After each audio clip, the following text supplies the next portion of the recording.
Well, we are learning more about a massive cyber attack that's taken place around the globe. There have been at least 45,000 attacks in as many as 74 countries just in the past 10 hours. The tool that was used for this kind of ransomware that encrypts data actually locks out the user and demands a ransom to release it. It was leaked by a group calling itself the Shadow Brokers. Politico cybersecurity reporter Eric Geller is in Arlington, Virginia. Eric, what more can you tell us about who's actually behind this attack? Well, it's really unclear right now. One of the reasons it's hard to track is because, as compared to some of the other recent cyber attacks that you've probably heard about, this is a situation where this code has been published in the wild. Anybody can take advantage of it and put it out there.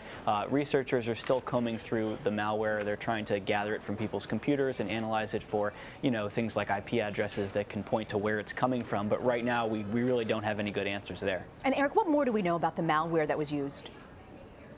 Well, we do know that it was essentially there are two parts here, right? So the ransomware itself, you click a link, a file is downloaded to your computer, and your files are locked and you have to pay a ransom. That's not too unusual. That kind of thing has happened over the past several years many times.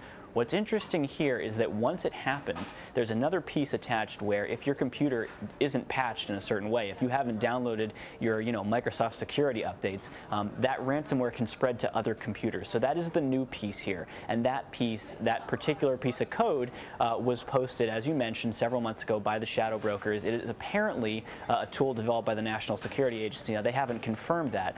The reason that a lot of people suspect this is because it was developed and released in basically the same way as a lot of other NSA tools, and Microsoft actually patched this flaw the month before they were released. So once they came out, people asked Microsoft, what's going on here? And Microsoft said, oh, we patched that last month. Well, of course, the question is, how did you know about it? Everybody assumes the National Security Agency told Microsoft secretly. Now, we don't have confirmation on that, but this is going to open up a debate about when should spy agencies tell companies that they have found flaws in their products, because if they don't tell them with enough time, Microsoft releases a patch, but then 1 month later, of course, you see what happens at companies where all the computers are not yet patched. So is the overall sense, Eric, that there's some sort of weakness in cybersecurity around the world that needs to be addressed? I mean, we're talking about hospitals here where it's life or death.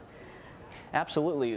The key point here is that even if your company is as mission critical as a hospital or a power transmission plant, something like that, you're probably using regular Windows computers for a lot of applications. Now, the dams themselves are probably not controlled by a regular unpatched Windows computer, but the computers that have hospital records, sure, a lot of those are vulnerable in this sense. And so what this exposes is that, I think a lot of people assume that this, critical infrastructure is what it's called, that it's somehow protected in a special way. Some of the times that's true. A lot of the times, as we're seeing here with hospitals, it's not true. These computers are vulnerable to the same kinds of problems that you and I are vulnerable to.